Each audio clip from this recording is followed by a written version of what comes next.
It's Happy Hour again from Uptown New Orleans. Hello, I'm Grant Morris. Happy Hour is part of the family of shows on the podcast network.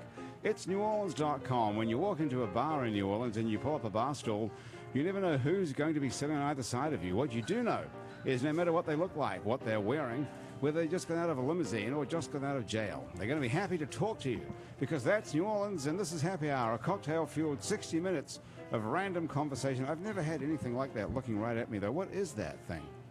Oh, that's a ring I just got at Bloomingdale's. It's a beetle. Oh, it's nice. It's a huge red ruby style beetle. How big would that be, Goat? This is Reverend Goat Carson here. That's probably about an inch and a half. An inch and a half, gigantic. What would you call that? Costume jewelry. Yes, I would call it costume. It's costume jewelry. It's nice. Yeah. And you got it at Bloomingdale's. Got it at Bloomingdale's. And I see you have 4 good fingers, and this one's cut off. Yeah, that had an accident with a tractor. A tractor? When did you do that? 1990. What happened? I was mowing the guy's lawn. I had a place that was in exchange for mowing his lawn. And the deck was one of those mowers where the deck flops down, and it hit a mogul, so it flopped down. So I went to reach under it to put it back up again, and the thing coughed, and it took off that finger and mangled this one. That one looks okay. Yeah, it looks all right. Yeah. Well, I went to John Hopkins, and they left me sitting there for 8 hours. This tip and did died. you tell them you could only count up to 7 at that point because of your missing finger? Well, that's or 7.5. 7.5. You sat there for 8 hours with your finger chopped off. Yeah, and they let the actual tip they could have reattached. They let it die. Damn. And Wow. this one doctor was getting ready to go off, to dinner, and my wife said, "Hey, he's been sitting here. They've given him no pain medication because they want to test the sensitivity, but he's been here for 8 hours. Can you do something?" And the guy says, "Oh, okay. I'll sew it up and I'll try and save as much of the stump as can, but you'll have to have another operation to reform it." Good heavens. Yeah. But I got a reservation. Yeah. So this is Eric Hollaback who's joining us as well. How's it going? Hey, Eric. I'm good. Eric is a stand-up comedian. Goat, do you know about him? A bottom? Do you know anything about Eric Hollaback? Oh. Would you like me to tell you? Yes, tell me about him. Okay, I thought Eric's- you were talking about somebody's bottom. Well, I could. Do you know a bottom? Well, there's one right over there. Okay. No, well, Eric is not one. I don't know. Are you a bottom, Eric? No, I'm a straight man, but finger here and there, if the drugs are hitting my system right, What kind of drugs do you prefer? MDMA, weed. Meow. Weed? Are you a big weed smoker? Oh yeah, sure. Yeah. Are you a big weed smoker, Goat? Meow. That's a yes, right? I would think so, yeah. And then sitting to my right are the guys from a band called Shark's Teeth. Yes. How's it going? Hello. This is Tyler Skurlock, Yes, hello. who's brought an acoustic guitar with him. And so has Zach Meredith, brought another acoustic guitar. Though none of you guys play the guitar. I thought you played like keyboards, both of you. We thought it would be more appropriate to bring the guitar today. Yeah. So you're multi-instrumentalists. Yes, I said. Well put. So this band, Shark's Teeth, is very interesting. We also have a drummer. Spencer Dara is with us as well, with his muted snare drum. What's up, Spence? What up, guys? Okay. Who are you texting? Check. Just, some of Shark's Teeth's biggest fans, letting them know. Some of your fans texting in? Okay, all right. Stay tuned to WWNO. No, but not on WWNO. I don't know. Why does everybody think the show is on WWNO? He told me that. Who told you that? Propaganda. Oh, Tyler told you I that. think it was a misunderstanding. How did you get that? Everybody asks me if we're on WWNO, which is the NPR Really? station. If you've heard the show ever, you'll be pretty obvious why we're not. Because it sucks? I just 'Cause felt it like I heard sucks. your Yeah. voice Yeah. on NPR on WWNO. All right. Well, hey, talking to the mic here. That's I the had- radio method. I guess I thought I heard your voice on WWNO before. You have. My voice is on WWNO Okay. every Out to week. Lunch is on Out to presented Lunch. by- Right. I got those shows That's him. confused. Yeah, I produce Out to Lunch. So my voice ends up on that show. But Graham DePonte is a producer of this show. Here she is right over here. Hi. So, yeah, but this show is not on WWNO. That's why you think that's where the Clearly confusion might come from, I guess. Yeah, I think so. That we make both those shows, Out to Lunch and Happy Hour. Got to consolidate. Well, anyway, if you want to tell anyone to watch this while you're texting them, Spencer, it's on Facebook Live Oh, cool. right now. Oh my gosh. This is Grayson is shooting it right now in front of No you. saving us now. Hey, anyway, so I was going to tell you before, talking about Goat's cut off finger and his costume jewelry, that we're at Wayfair today, which is on Ferret Street. Wayfair is a restaurant and a bar that serves handcrafted food and spirits with a whole new menu and a radically new happy hour, which is 3 hours every single day from 3 to 6. We can get half-price drinks and half-price off the food as well. Yeah, the appetizers are pretty banging. It's awesome here. So come down and check out. You can come down when we're here between whatever time it is now and an hour later on Wednesdays, or come anytime with your own friends. If you have any friends you want to come down. Andrew Duhon is back from Canada. Yeah, man. We had a whole conversation last week about whether you were actually out of the country, given that Canada. Well, now, of course, Not out of the continent, just out of the country. did you hear Donald Trump's press conference? Oh, Anybody? some of it. Excerpts. So are we moving to Canada, or what's the situation? How bad was it? Oh, well, more of the same, I think. Just the same. Did you guys hear anything? I'll try. Tyler? Tried not to. You're out of the whole loop? Yep. Yeah. So should we, do you know, there's a lot of interesting music around this table. Do you know that Goat has a Grammy Award? No, what? Yes. Andrew's been nominated for a Grammy. not true, Even actually. though he says it's not true every time I say it. And Goat is an actual Grammy Award winner for his work on Dr. John's album. Nice. Yeah, City That Care Forgot. Yeah. And I want to do a rap because, you know, Yes. I'm promoting my show that I did Right. with Melly Mel back in the 80s, and he was the master. This is Grandmaster Flash and Mally Mel. Right. Yeah. So this So show, how do you know him? when I came back to New York from Hollywood, I just, through my connections, got my stepson the lead in a Disney movie. Right. And everybody was Well, like, hang on, there's a bit of a loaded sentence here. You came back from Hollywood. What were you doing in Hollywood? I was a screenwriter and all this other stuff, but All right. I had a big in because Karen Black was my sister-in-law, and she knew the director of Something Wicked This Way Comes. So Karen Black was married to your brother? Or Yeah. You? Okay. And who's your brother? Kit Carson. Kit Carson. Yeah. Now, that's a famous name, isn't it? Yeah. How do we know that name? What does he do? Oh, he's a screenwriter and an actor and stuff. But anyhow, So let me you come from a showbiz family. basically, yeah. Okay. And I came back to New York, and all the little kids that were Sean's friends were all excited. Oh, you're gonna make us a star too? And Just got to kiss that big ring. yeah, that's all. The bishop says. Yeah. What year are we talking about here? Go. 84. 84. Okay. Yeah. So Reagan was the president. Yeah, we all hated him. He invented trickle down. Right. I think he was about as unpopular as Trump is. Oh, I would say in the ghetto, definitely. We're in the Bronx.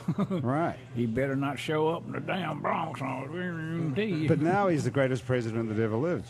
So the Republicans say, yeah. Right. The So- great communicator. Do you think Trump is going to go the same way? He's going to end up.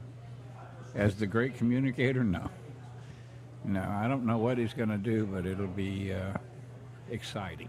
You know, I was thinking about it today that, Grant, you Yes. actually called the Trump win. I predicted it long before. I thought you were full of shit. Yeah, that's really helped my credibility that I predicted Trump. I couldn't, like, you put it on the social networks and whatnot. You were Yeah. talking about, you know, I don't want to be right, but I think I'm right thing. Yeah. You were right. I was right. That was crazy. But that was as far as I've got, really. I can't predict anything else. I wish remember could. having a thought, something like, I remember in college finding those websites where you could bet on football overseas, you know, and that was fun when you were in college and paying attention to college football. And I know that you could bet on the presidency. And I had thoughts about, there's all this kerfuffle about Trump maybe getting nominated. Maybe I should put some money on this. Really glad I didn't. Why? Because I would have bet against Trump. I didn't know you could bet on the presidency. Oh, you can bet on anything, yeah.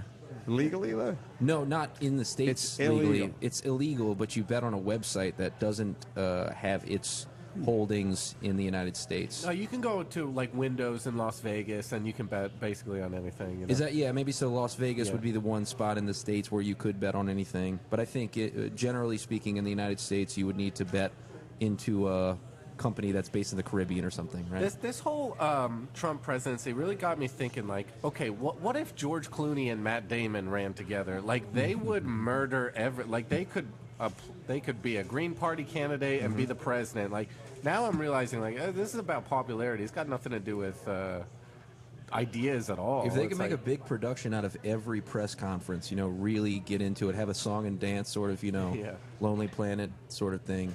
Wow, Really he's get in dancing, there. he's tap dancing. Look Yeah, yeah. look at that smile. I'm voting for Matt Damon. Smile, I like that. I ran for president, right? Yes, I was just going to mention that in 1992. Yeah, Joe Walsh was my.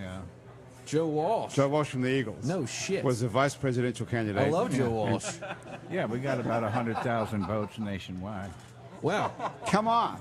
Yeah, That's amazing. Okay. Yeah. That's pretty cool. awesome. So we're talking to a presidential candidate and a Grammy Award winner. Wow. And a NAMI award winner. And a One NAMI. Native American Music Award winner. So you're also Native American. Yes, I am. What are you? Which tribe are you? I'm what they call the Renegade Cherokee. Renegade Cherokee. What does that mean? You got kicked out of the Cherokee tribe or something? No, at the time of the Oklahoma land rush, my great-grandfather, and he was Cherokee, and then the Choctaws, we banded together to, take it to the Supreme Court. I mean, you can't break every treaty with every Indian nation you ever made, and just because you want more land.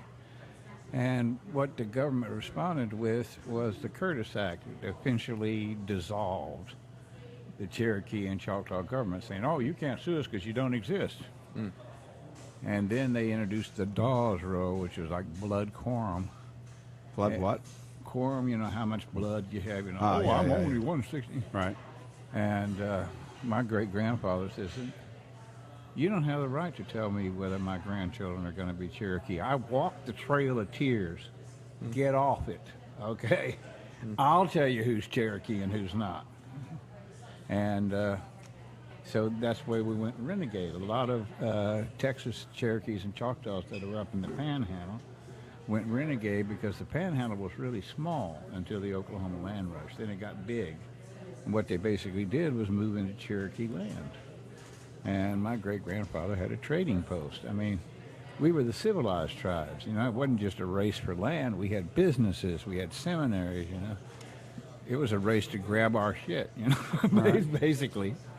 And that's what it was. And so he protested, and he just stayed where he was, and, he became a Texan, basically. Well, what happened to the sovereign land stuff when all the tribes got the right to have their sovereign land and you can have a casino and it's not taxable and all that? Do you own a casino? No, the whole thing was that didn't come about till very much later. All they did at the Oklahoma land rush was just push us out and take our shit. But I thought they rectified all that with this whole sovereign land treaties, and they gave all these Yeah, tribes and then, have of course, you got the freaking pipeline that's running right through sovereign land. Right. And they've got police out there spraying Indians with, water hoses in the freezing. Right. It's like, they never get enough, okay? I'm just sorry. They got the whole continent, and then they want to take these little pieces too, So, are you the only Native American who's ever run for president? Will Rogers Will Rogers, ran for president. Yeah, he was the cowboy? Well, he was the musician? he was a Cherokee too. A renegade Cherokee? Yeah. Will Rogers was Renegade Cherokee. Will Rogers is the country western singer. Yeah. And, There's not too many country western singers who are Indian, are there? Well, Willie Nelson. Willie Nelson's Indian? His original band was called the Cherokee Cowboys. All right. Yeah. Wow. I know Willie pretty good too. How do you know him? I met him when I was running for president. He really liked the whole "we want our money back" thing. And then What was your platform? We want our money back. Yeah, my platform is we want our money back. We want to shut down the federal bureaucracy. We're going to give it a Willie Nelson audit. And in between now and then, every citizen was going to get $100,000 because that's how we figured it out. That's a great idea. If you took all the money in the bank that the government has, we'd all get $100,000. Basically, yeah. Anybody over 21 will That's a get good 100 platform, grand. don't you think? Genius. I could get behind that. Yeah. Yep. And Joe Walsh was going to be the vice president in charge of dividing it up. How did you come Amazing. up with Joe Walsh as your vice presidential running mate? He had a song out at that time saying, "I want to be vice president." And he was playing with Kinky, so I said, "Hey, Kinky, ask Joe if he wants to be my running Kinky mate." Friedman, the Texas Jew Boys. Yeah. Kinky. Okay. And he said, "Hey, you want to be Goat's running mate?" Of course. And he gave him the, "Oh, yeah, hell yeah." Had you met him before that? No, I just met him through Kinky at On the that trail? time. Yeah, So it was like an arranged marriage of somewhat. political Yeah. expediency. Yeah. So it's good to have a campaign song ready to go. I don't know that song. Do you guys, anyone that Is we it want our money back. It was really fun. Nice. But now I got to do this rap because Yeah, you can do we're it. You're talking Melly Mel. We're Yeah, talking, okay, let's we're go back to promoting that. this So thing. somehow you moved back from Hollywood. Eric used to work in Hollywood too, by the way. We'll get onto that in a minute. Okay, so you moved back from Hollywood to New York, Yeah, and you met Melly Mel, yeah. who at that point was the sort of inventor of rap, actually. Basically, he was. He was the one that took it international Right. because he was so socially conscious, shall we say? Well, how did you get involved with him? As a Because screenwriter from Hollywood who's married to Karen Black's. his Hang on. costume designer lived downstairs from me. And these guys used to dress. They were like Mardi Gras Indians. They dressed constantly, you know, and they'd walk their blocks up in the Bronx and then, don't you get on crack, kid, you know, and all this shit.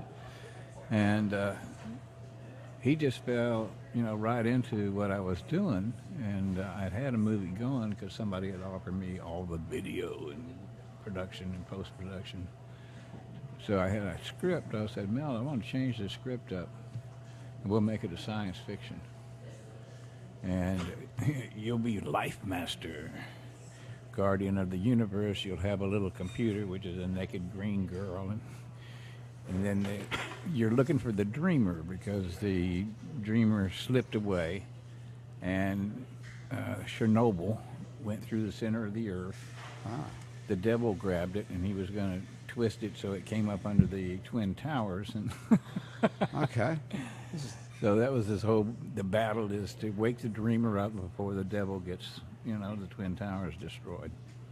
Well, this has really got a lot of heavy duty. What year was that being written? 83, 84. Whoa. So you made this movie I made it. And with Melly Mel as the star of it, Yeah.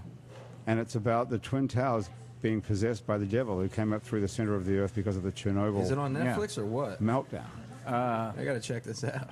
No, I can't. I can't distribute it commercially because of the deal I had with this guy. Right. Now we need a better lawyer. That's all.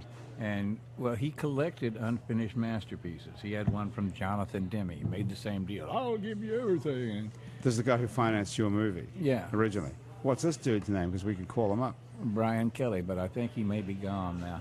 He's dead. I think so. So what are you thinking? That's what I'm thinking. So who has the rights to it now? Then? You. Okay. So, yeah. Let's get this Yeah. worked out. Okay. Yeah. So now we're getting somewhere. Maybe a little New Orleans viewing party or something before you launch. You know. Well, I'm thinking that once we show it, you know, we'll get invited to the New Orleans Film Festival. go. You know, Right. there's a lot of venues that I can show it at. Yep. So are you going to show it somewhere here? I'm going to show it at the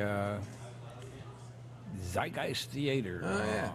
Richard Castle Haley, and that's going to be Saturday from 7 to 9. This Saturday. This Saturday. Yeah. That will be January the 14th, Yep. 2017, if you listen to this before Yeah. January the 14th, 2017. Yeah. It's going to be 7 o'clock at the Zeitgeist, which is whereabouts is that exactly? On Aretha Aretha- Castle Haley Boulevard. yeah. Okay. And how much is it to get in? Is it free or what? Oh, no, it's like $5. or something. $10, yeah, something 5 or like 10 that. bucks to get in. Oh, this is going to be great. So we It's can see gonna be- this. Who directed this? You Me. You wrote and directed it. Yeah. Were you called Reverend Goat Carson back then, or were you called something else? No, I was just Goat. Goat. Yeah. And I have read, because I mean, there's a lot to talk to you about, actually, but does GOAT really stand for go on and try? That's it. It is true, that. That is true. I have read an article about you somewhere else that said that. Yeah, Yaqui Medicine Man. This is 1966 when I was out in Los Angeles. Because I'd come out with Bonnie and Clyde. They shot it in Dallas, and they all were good friends of mine. So Michael Pollard invited me to come out and meet everybody. You know, Right. 1966. So I was meeting the Birds and the Doors and everybody that was around. Mama Cass and Tommy Smothers. who were you dating in those days? Any actresses? No, I was already married, and That was a bit of a mistake before you Yeah. moved to Hollywood. well, that's what I thought. But anyhow, I had 2 kids, and I can't, you know, the kids are so wonderful. It was, you know, That was a good move. yeah, it was a good move because we had kids. Think of all those actresses you could have been dating if you met all these people. Well, I did meet them all, and Tina Louise was kind of interested in me. Tina Louise, anybody? Who is that? I don't know. Tyler, no? Professor Anne Mary. Ah, from yeah. Gilligan's. She's from Gilligan's Island. She's the movie star. Well, Ah, well. In that case. Yeah, she came to one of Karen's parties, and we were dancing, and we got to meowing, and, well, yeah. Where'd you get this meow thing from? I made it up because I've got Alzheimer's, and people would ask me, hey, do you remember blah, blah, blah, blah, blah? And it was just getting to be a strain, so I just started meowing. Oh, yeah, meow. And it's like a universal language as long as you know. Oh, it is for cats. Yeah, you can vary the pronunciation. Oh, meow. nice, yeah. Meow, Inflection meow, is meow, helpful. meow. And do people think you're crazy? No, they think I'm a kitty cat. They do. You know, there's all kinds of sexualities these days. You know, everything is fluid. People have Yeah. other kin. You know, some Yeah. people are born and they're like, oh, actually, I'm a tarantula, so I'd like special bathroom in schools. You know what I mean? Like, Yeah, exactly. That's just what I going want. with that's just trendy. You know. Yeah. Yeah. It is. So, Eric, Yeah. what shows did you work on in Hollywood? Oh yeah, so I worked on a bunch of reality shows. I went to the New School in New York, and then I was an intern for Comedy Central. I worked on Making the Band and this show called 50 Cent, The Money and the Power. Then I moved to LA, and I worked on Shark Tank and Amazing Race and Oh, wow. a bunch of reality shows.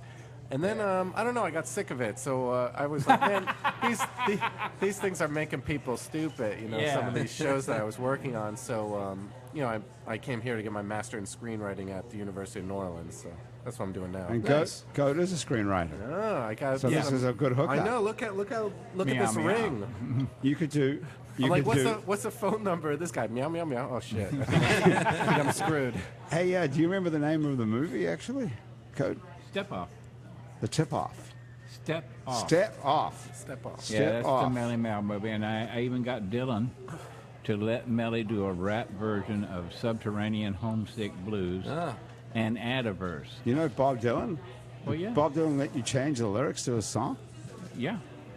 Well, he Well, loved that's Melly the- Mel. He was That's very the sentence of the day right there, I think. Yeah, he loved Melly Mel. I mean, I'd met him when I was touring with the Alpha Band and the Rolling Thunder and all that. You were on the Rolling Thunder too with Dylan? No, I wasn't on it. When it crash landed in L.A., I was with the Alpha Band, and they were the band. With the Beatles, Apple Band. Yeah, they were the What? band for the Rolling Thunder. They were the main band. They were, and they so were friends of yours, or you were a Yeah, musician? T-Bone Burnett was a real good friend of mine, and again, as a lyricist, I'd written a lot of songs with him, and one of them happened to be what he put on the album, which was Last Chance to Dance. And so I was out there. I had a command performance for Bob, too. It's like we went to a party after the Troubadour, and Bob was there. Little Hervé Villechaize was a good friend of mine, the little dude, playing, boss. And I'm laying on the couch, drunk, and he comes up to me, slap, slap, slap. Come on, wake up. Bobby wants to hear you. So I went out, and I was looking at him and had my guitar. And, okay, I got one for you, Bob. Can you still play guitar? No, I went to the Jawbone Harp. Yeah. Yeah. Because we have a couple of guitars here. No, I don't want to do You that. don't wanna do anymore. it? No. Well, what about the rap that you were going to do? Okay, now this Dr. John had me do. The first show that Dr. John and I did together was at Bard College back in '05. And it was to raise money for, it's called Build a Levee, to raise money. And Doc insisted that I be on the show, and he insisted that I do this rap. So, is everybody ready? let's do this. You ready, guys? Strap in. Here we go. Politics slick like a mare trick. It's all radioactive rhetoric. To say power is pain, pain is power. I say all the world leaders just chicken shit cowards. They starve the lowly, fatten the rich, and then kiss the ass of any son of a bitch with the JUIs to make it compy and nice for the military spiders and the parasites. That's right. Every word I said, it was right. Every word I said, it was right. Every word I said, but you ain't got the sense to listen to me, no. Pop, hypno, religion. Who call a doctor, get the nurse. We got all these crazy bastards citing chapter, line, and verse. Wake up. Last time Jesus went to church, that man whooped butt. Y'all folks got hurt. He said, brood of vipers, den of thieves. Son of man is not deceived. My body is the temple. My spirit is the church. My throne, the stars of heaven. My footstool is the earth. How dare a man of God wear diamonds while the homeless walk the street? Children dying in your doorway because they ain't got enough to eat, and you talk about Jesus coming back? Well, who you expect to meet? Some of the with the Jones Roll stained glass? Or the King of Glory coming in to smite your pompous ass? That's right. Every word I said, it was right. Every word I said, it was right. Every word I said, but you ain't got the sense to listen to me. No. You just sitting there with that vacant stare, licking their poison from the air. You suck the pus of satisfaction, trickling down from billionaires all riddled up with cancer while you watch some stupid dancer do the hammer on TV. Remember me, because I told you just as cold as midnight blows across the graves around Chernobyl, you ain't free. You ain't free. Don't talk that crap to me. That's right. Every word I said, it was right. Every word I said, it was right. Every word I said, but you ain't got the sense to listen to me. No. Oh, my God. I think you need a second opinion on your diagnosis of Alzheimer's here. Not one meow. Yeah. No meows. Yeah, that was amazing. I couldn't remember half. Could you remember a rap like, well, I guess you guys are musicians. You could probably remember a few lyrics. Maybe one, but no. Well, that's impressive. Good. So you wrote that? Mm-hmm. And you wrote that for Dr. John? Did he ever do that, or you just wrote it for yourself? I wrote it for myself, and he insisted that I do it on the show at Bard. Right. You know, he made sure I got to the show, you know, demanded that I be on the show, because we had all these, you know, big-name guests, and Natalie Merchant and all these people. Yeah, whatever happened to Natalie Merchant? Yeah. Do you stay in touch with her? Actually, no. Did you just sing it a cappella like that, or did you do No, it? I just rapped it out, and then I followed that with a song on my bone harp. Cool. And she was like so happy. She, you know, I come off stage and she's, thank you. You know, I was like, All right. So do you stay in touch with Bob Dylan at all? it's through Kinky. Through Kinky. So you're in Yeah. touch with Kinky Friedman? Yeah, I stay in close touch with Kinky. We've been fast friends for almost getting close to 40 years now. He's a great guy. Well, he ran for governor of Texas, didn't he? Yeah, and I was there backing him, and I took care of his dogs during his campaign. Did you? Yeah. Took care of his dogs during his campaign. That's quite a chore. That was, because he loves his dogs. He calls them the Friedmans. Okay. And I took care of him, and he liked me because I liked being out in the country all alone. Everybody else he had out there, you know, they'd watch the dogs, and they'd go in town and get drunk and, you know, try and pick up Pootie. Are you still doing that? No, I don't get drunk and chase Pootie anymore. You don't do any of that? No. What do you do? I get high and write poetry. Okay. That's beautiful. That's probably a better endeavor. Yeah, it sounds great. Well, you know, it's always there. It's like nobody's fighting me. Oh, the joint didn't argue with me. Well, in that case, I think I found a wife. Mary Jane. These guys smoke a lot of weed and shark's teeth as well, right? Oh, yeah. From So, time to time. talk. Speaking to the From mic time- here. from So, time to time. now, who was in Sun Hotel on this band? I was the only one in Sun Hotel who's presently here right now, but Right. there's another member who participates in Shark's Teeth named Devin, who was in Sun Hotel as well. So, is Sun Hotel still going? Is this a side project, or No, Sun Hotel played our last show in I think February of 2016, so just about a year ago. Maybe it was 15, so 2 years ago. it It's was getting 15. blurry. Yeah, I know, it's hard to getting count blurry now. Yeah, so maybe it was 2 years ago, but since then, yeah, there's been a lot of other bands and things like that. Just Sun Hotel offshoot. was a pretty successful little venture, wasn't it? Yeah, I mean, I got to do lots of more things than I ever thought I ever could with a little DIY college touring band. So sure, yeah. Wasn't it? It seemed to be one of those bands that was bigger outside of New Orleans than it was here. Yeah, we went all over not the whole country, but at least the East Coast and the Midwest and stuff like that, and got to see a lot of beautiful different places because of it. And how did you get to be so successful outside of New Orleans? Did you have some sort of good management or good luck, or what happened? It was pretty much just like getting caught up and connected to parallel universe DIY scenes in other cities. So like the people who were doing the exact same thing we were doing in Nashville, or Atlanta or New York or Philadelphia. We were all trading shows and helping each other out. So on tour we were all playing with each other, and we just got kind of caught up in that circuit, and then got really ingrained in it for about 3 years, and went for it. Yeah. That's pretty cool. So now is Shark's Teeth your full-time project? You guys? And to some capacity, it felt like the last year. There's been a lot more energy focused on Shark's Teeth, but it's one of many different projects, and it's not really a touring project. It's more of a studio project. So It's really interesting music because it's really everyone's playing basically electronic equipment. yeah, of some sort or everybody another. in this what's it called? Incarnation. Yeah, of Shark's Teeth. Everybody does play an electronic instrument, a synthesizer of some kind, or a sampler, or a module, or something like that. It's really cool stuff. Yeah, I mean, it's really fun. not New Orleans it's really fun. stuff. I feel like we have the yeah. most fun at shows. You're enjoying yourself. Where are you playing around New Orleans? We're playing a lot this spring. We're playing in a couple weeks on the 18th at the Hi-Ho Lounge, and then we're playing the 22nd at Gasa Gasa for the Progression By the way, series. that's coming up on. That's this week, not next. Oh, I'm sorry. The 18th of January. Yeah, that's coming up. And It's the like 22nd of the night after February. Goat's movie, actually. Yeah. And then the next show that we're really excited for, not that the other ones we aren't excited for, is we're bringing our friends Greater Pyreness from Mississippi here for a show on March 31st at Gasa Gasa. Okay. And in the meantime, can we steal this music off of Spotify and everything? Yeah, you can find a lot of too much music on Spotify. There's a huge number. There seems to be a huge amount of music. Yeah, it's unfiltered. You just put it up. That's the idea. You just keep putting it up. Well, yeah, that's the idea. Yeah. What exactly is that idea?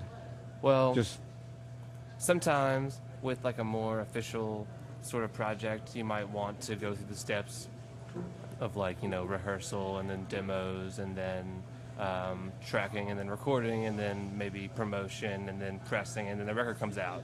Or you could just be in your room with a 4-track cassette deck, make something you think sounds pretty cool, you're into it, and you have Bandcamp, and so you can just upload it that night, and bam, you just put out an album that night instead of months of what normally goes into an album. So because of operating like that for the past half decade, we've been able to put out a lot of output.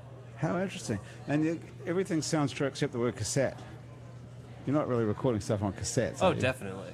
Are you serious? Yeah, plenty of stuff on cassette. You still have a little Tascam cassette recorder? Or Yeah, we've something? got quite a few 4-track cassette decks. My friend Shelby has an 8-track cassette deck that we use to record a lot. And then often, at the living room studio, we'll record onto reel-to-reel tape, which is a little bit, bigger, of an operation. Right. But yeah, That's pretty cool. tape. So how does it go? So the cassette has some sort of digital out to it, so you can end Sure, up. sure. Just like, you have a headphone jack on a cassette deck. Uh-huh. You could plug that into an interface, which goes into a computer program such as Logic or something like that. Right. And then you can, take any. You put it up. You can export anything from a analog device to a digital device, and put it cool. online. Shark's whatever you Teeth, want so to we do can it. go Yeah. steal that. There's tons of stuff. It's really cool. Thank you. But you don't have any filter. You don't look back and go, shit, I wish I hadn't put that up because it's not that good of a version. I could have done better. Not really so much. That must be great to have that kind of confidence. Well, sometimes I feel like I have spent a lot of my life being one of those people who've thought oh, I hate everything I make, the moment after I make it, and now I had to work on the next thing, and that's complete shit, and that was all, it's going to be way better next time. But I felt like I'm more comfortable in the last year of my life being more thankful for the different experiences that I've had over the last decade and for what they were, and just glad that they exist. So you're not less caring about the output. You're not less careful about how good it sounds. Well, I mean, I wouldn't put out something that I didn't think sounded good.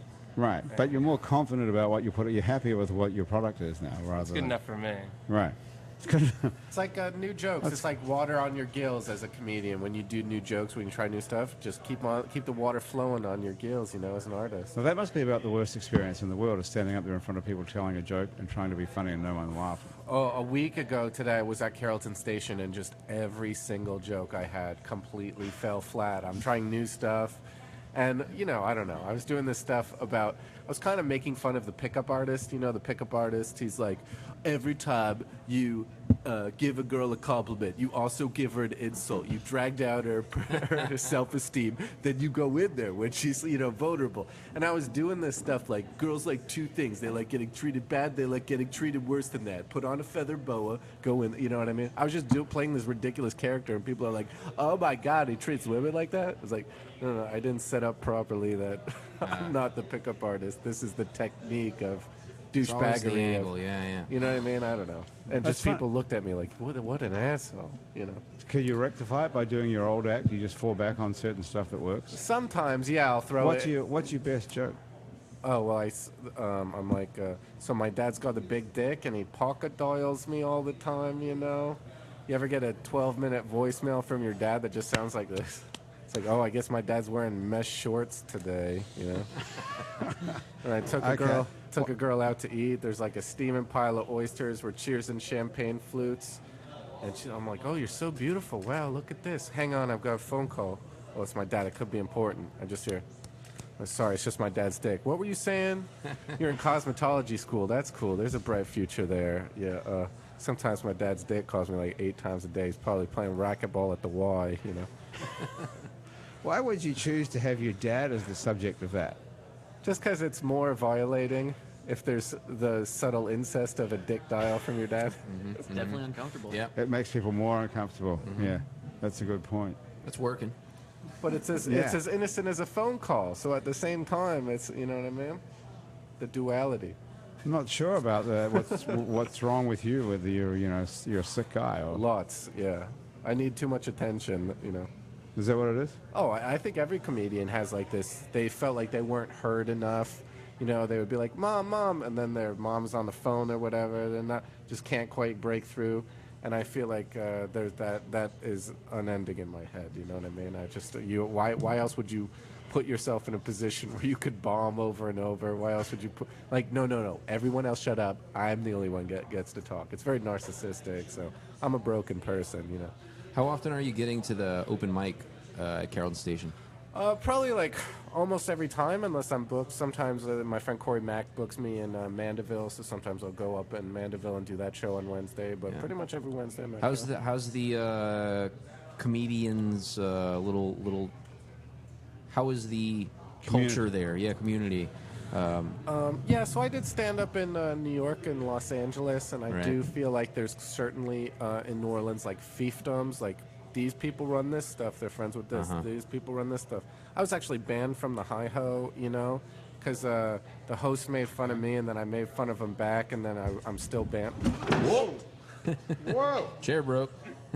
Share broke. You okay, dude? Wow! Thank you. Did the chair broke, or did you just fall off it? I think it was a factor of things. Man, Tyler, thank God you're all right. I'm okay. That's the first time that's happened on the show. We've had a few accidents, but mostly involving people spilling drinks. Actually, what happened was he did a double sow cow because you can't see it, so we can pretend like anything happened there. Man, are you all right? No, yeah, it was slow motion for me, really. It was kind of enjoyable. Okay. Yeah, it's like he went through a kind of- ketamine hole or something. It's kind of interesting to suddenly end up. Have you ever passed out? No. That's interesting when you wake up from passing out, you're on the floor. So Yeah. it's kind of like that. You just, oh, hell, I'm on the floor. What am I doing on the floor? Holy shit. Hey, let's play a song.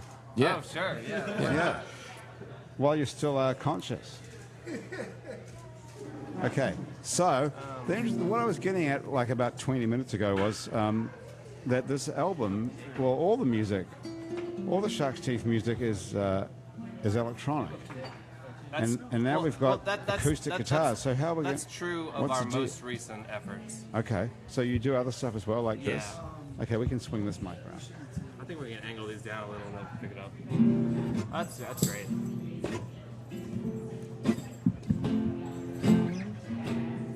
Are we in tune together? Wait, what? Yeah? You good? Fine. Okay. Alright, so we're gonna go ahead and play a song. So we're called Shark's Teeth, sort of. These guys are from Shane. We're still gonna play it. Here it comes.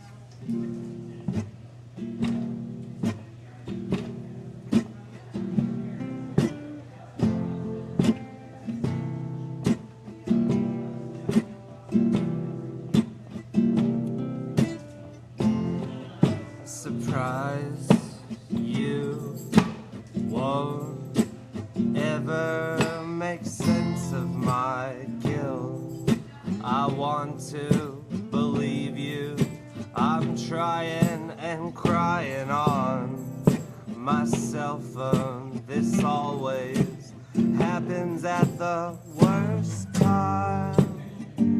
To cover up what my eyes.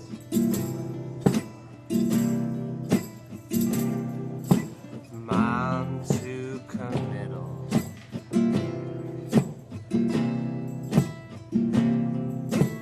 And that's why it's true.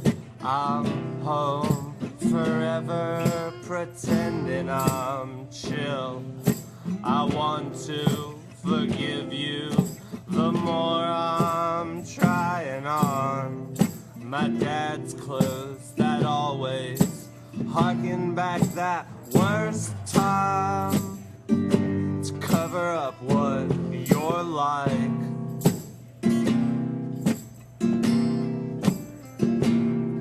With my sentimental attitude.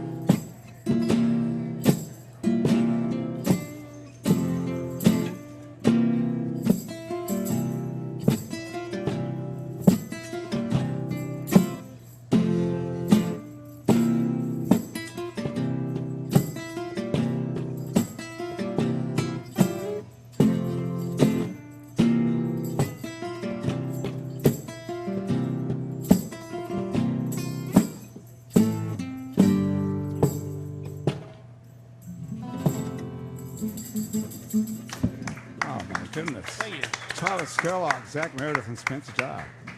Shark's Teeth. I think we just make them play another one, don't you, Andrew? Yeah, let's do it. What do you think? Keep it going. Yeah. Yep, I that would was love to short hear and another sweet. one. Let's hear Yeah. another one. Sure. Are you guys up for another one? Yeah, sure. Okay.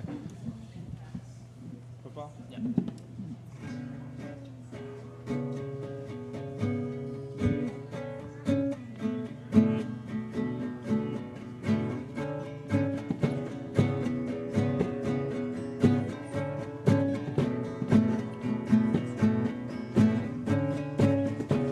Comparing this with a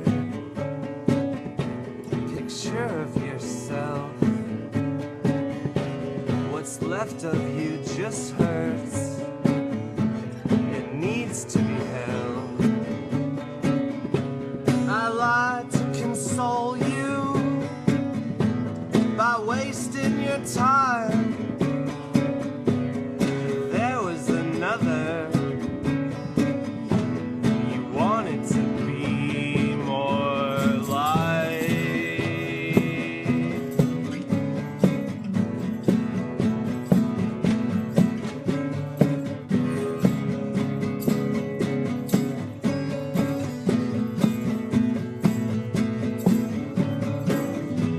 He's changing in front, just leading you on. Naked in orange, my eyes on their own, forever digging in.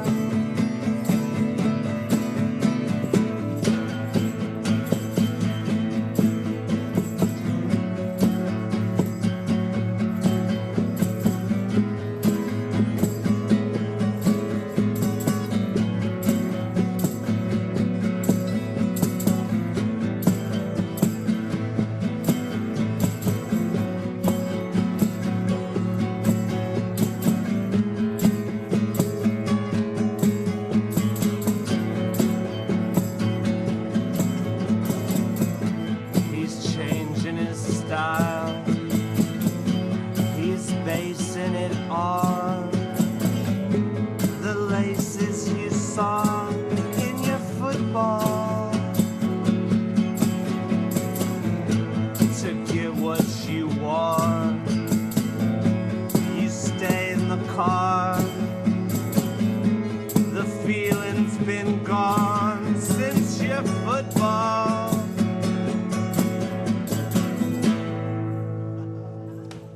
Yeah. Nice. That is great. Thank you very much. Thank you. Thanks. That's the guys from Shark's Teeth. You can find that everywhere, all over the internet. Hundreds of it. It's on SoundCloud, Spotify, YouTube. All of It's great. them. Easy to find. And we can find you on sharksteeth.com or something like that. What's it called? SharksTeethBand.com. Sharksteethband.com. Okay, and we'll put a link to that as well on our Google website. works. Yeah, you can just type in Shark's Teeth. Shark's Teeth Music or Shark's Teeth Band, or just go to our website, it's neworleans.com, and we'll have a link to that as well. How cool, right, Andrew? That was beautiful, yeah. Nice. Nice, guys. Thank you so much. What's the deal with that? Who's writing all this stuff? Are you writing it all, the two of you, or the whole band, or what? I write the skeleton. You start off at home? Yeah, the bass. But I these mean, not the boys added bass line. teeth, is that what you're saying? A little bit, yeah. And I mean, I just come up with the chords and maybe the progression and the time signature or something for the beginning, and then Zach.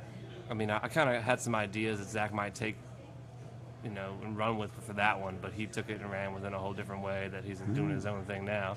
And then Spencer and I have been playing together more of our lives than we haven't, so we're both late 20s, and like we passed that point. Are you both from New Orleans? Well, no, not really, but we both ended up here together after being from many different places. Right. And so we've been friends though longer than we haven't, and we've been playing music together longer than we haven't. So when I play something like that for Spencer in the living room, it's just a matter of like, he'll just do his thing, and that's it. Yeah. So it's a lot of shorthand. It's really interesting when you have a band. I mean, for people who aren't musicians.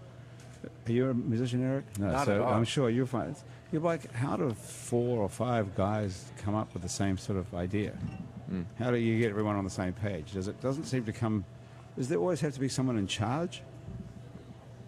Or can you just, like, you two have the same sort of language? Well, I'm in a band called Keeping, where it's like I'm in a band called Keeping with Greg Rodrigue and Rob Landry from. I'm gonna get all these Louisiana boys confused. From All People and Newslands and Community Records, and we're all in a band together, and it's like a very collaborative effort. Like everyone is a songwriter, and it's cool. It's different. Right. But yeah, I've been in lots of bands where there's one songwriter, and then everybody brings in their individual sort of like auxiliary parts. Do you feel like, in a situation like that, I don't know how much experience you have being creative with the situation where it feels like a lot of cooks in the kitchen, but do you feel like when you write with a lot of songwriters, does it feel like you're creating for the good of the tune, and maybe you're never quite satisfied personally with the final result completely? You would have done something differently? Or does it feel like greater than the sum of the parts, and it's always kind of maybe a little bit of both? I'm having trouble differentiating that between like if we set out into a project being like this is someone's project and we're all and we're all helping on this person's project. Yeah. Or if it's like a project that we're all set out together. Yeah. If it was a project that it was like one person's project, I would definitely end up at the end of the day being like, this isn't the way I would have gone, whatever. But for just serving but his for the purpose, his or her part purpose. of a song, like that does sound great. Yeah. It's not what I would have done, but that sounds great. Yeah. But if it's something that's like all collaborative, then there would have to be a lot of like conversations that are mostly silent, where you're all just kind of sitting in a room and like every 5 minutes someone says something like, well, I kind of feel this way, and everyone's like, it's a lot of saying I'm fine with that part over and over I guess again. I'm cool. When you're not. And then it works out. And then it works out. But it's just different ways of going about things, Right. Yeah, So- totally different. So, Zach, what did you do before this band? I've played in some other bands around town, but I also do other things. Always been a bro. What do you- Always been around. What do you do? Is it a secret? No. I played in a math rock band for a while called Tear, but now that is kind of over. I was in a band called Newlands for a while. It's from around here. It's a similar scene to Sun Hotel and all that stuff. Zach, can I ask a question? What is math rock? I've heard that term before. It's like you try to use calculus to have the best song, find the greatest beats. Yeah, it's like cosine. No, has nothing to do with that. It's usually just like varied time signatures, usually leading into more varied time signatures. Like instead of you just having a 4/4 beat that's just happening, like maybe you go from a 9/4. Can you beat give us a into demonstration of that while I read these? Probably not well on an acoustic guitar. Give it a shot, because I have like 30 seconds worth of copy to read. That's probably easier said than done. It's usually it's very dependent on a drummer for me. Okay. But no, it's fun. It's I've been doing less music these days, but doing stuff with Tyler has been great. So What have you been doing instead of music? I'm a web and app designer. So but I make stuff for nonprofits and stuff like that. Oh, so, really? Yeah. Do nonprofits and like advocacy groups and stuff like that. Work on their That's cool. web presences and do whatever you applications. do you build apps as well? You're an app builder? So I do design and the front end of that sort of stuff. So I am sort of tasked with designing how it works, how it looks, and then also the actual, like, what you see. Right. The presentational layer of things, whether that's layout and animation and typography and all that sort of stuff. Did you do that? Did you learn that in school somehow, or did you just start doing it? So I went to school for music business, basically, and technology, Yep. and Here just, at yeah, Loyola? at Loyola, and just sort of happened into making websites for people through that. And Well, what is the deal with that music business school? I mean, how many music business people can we turn out here? Oh, yeah, no, there it's- is no music business here. yeah, I feel like there's this. People always come here, especially like touring bands will book shows for, be like, "Oh, New Orleans is a music town. That's great." And and especially for the kind of music we end up playing a lot of time, it is not a great music town. It's a music town for like the traditional. It's good for sort going of- down Bourbon Street. Yeah, or, yeah. Like the tourists like think of it as a music town, but it's hard. So given that there's a music business school here Yeah. and they're turning out how many graduates a year, I guess at It's least the biggest program at Loyola right now. it's the biggest program It at is. Loyola University is Yep. a music business. Yep. So why is there no music business infrastructure in New Orleans? That's a great question. Well, I knew eventually there'd have to be one. And I do not have the answer. They teach you how to apply for food stamps and get Section 8 housing and Yeah. couch surf. I mean, I learned a lot of stuff in it. Why doesn't somebody I- go in? Why didn't you go into the music business then? I realized about 2 years, or maybe a year and a half, maybe even a year into my degree program that I wasn't going to use it, and that I wanted to do more stuff with design and technology and do my music stuff as well as that. And mainly just got my degree to make my mom happy. So Is she happy? I think she is. I think she's glad I finished college. Where's mom at? My mom is in Lafayette, Louisiana. That's Okay. where I'm originally from. So you're from Lafayette I am. originally. Okay. Yeah. Yep. So, but yeah, All it's Well, music. was it just a waste of time going to school? Well- just to keep mom happy. Did she pay for it? No. Well, Luckily, being in state and scholarships and stuff, all that took care of a lot so of it. kids, any kids listening to this who are in school, would Yep. you advise them to drop out or never go to school?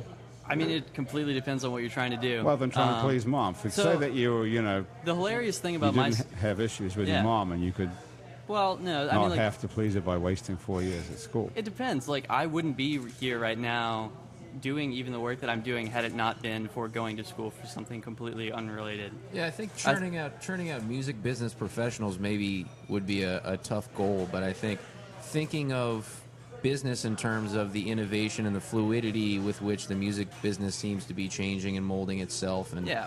keeping up with those No. times, Right. and And those I lo- professors Yeah. at Loyola were great. I Great. didn't go there; I went to LSU, but just in graduation, got plugged in there just by friends, and man, yeah, it's a great program. But isn't it ironic, though, that the biggest school at Loyola is music business, and yet there is no music business in the whole of America, practically? Yeah, I mean, most people that are quote unquote successful from that program end up in LA or New York or Nashville. In the music business? Yeah. A lot of people go and work for publishing companies, or they go and work for like a songwriter, just like they work for a publisher as a songwriter or as just a publicist. I feel like that's the main. That's about Kinda- all that's left. Well, there's no recording industry to go work Yeah, for. I mean, like we get some people that are trying to be managers. That's a good idea. Do you guys have management? No, Shark's No. Teeth? Shark's Teeth, yeah. No. no. Are you looking for a manager? Not No. really. No. You don't need one anymore. No, we got this. Yeah, you guys mentioned. They go from cassette to internet. No Yeah, middleman. there's no need. Okay. Yeah. Who needs We that? got it. It's okay. So we got two things to do. We're going to talk about Eric's podcast, Oh yeah, I have a. Okay. which is awesome. Can we And then come we've on got- that next time? And we've got. Sure. Wow, we should right. go. You wait till you hear this, though. before you want to go on there. Oh. And then we need Andrew to play a song as well. What order should we do that? Maybe we There's should make, time, bro. Let's do I'll it. be Let's back make next you week. play a song now. What do you think? Make Andrew play something? No, I would like I that. can come any week I want. Just hit up Eric and see what's going on here. What do you got? Have you got a song ready for us? Yeah, can do. Come on, let's do Well, it. let me go get the guitar. Oh, okay, get a guitar. All right. Unless you want to use one of these ones. Welcome to. Okay. So, Eric, we can talk about your podcast briefly while Andrew's doing Yeah, that. so I have a podcast called Highway Diary. Sometimes I put little stand-up clips in it. Sometimes, I just have a lot of interviews with comics from New Orleans. Episode 160 was called The Meltdown because I think that's what you're referring to. That's the one I heard with your girlfriend? Yeah, so I got... That's one of the best pieces of audio I've heard. Did you hear that, Graham, as well? Yes, I want his girlfriend on the show. Oh, good idea. Oh.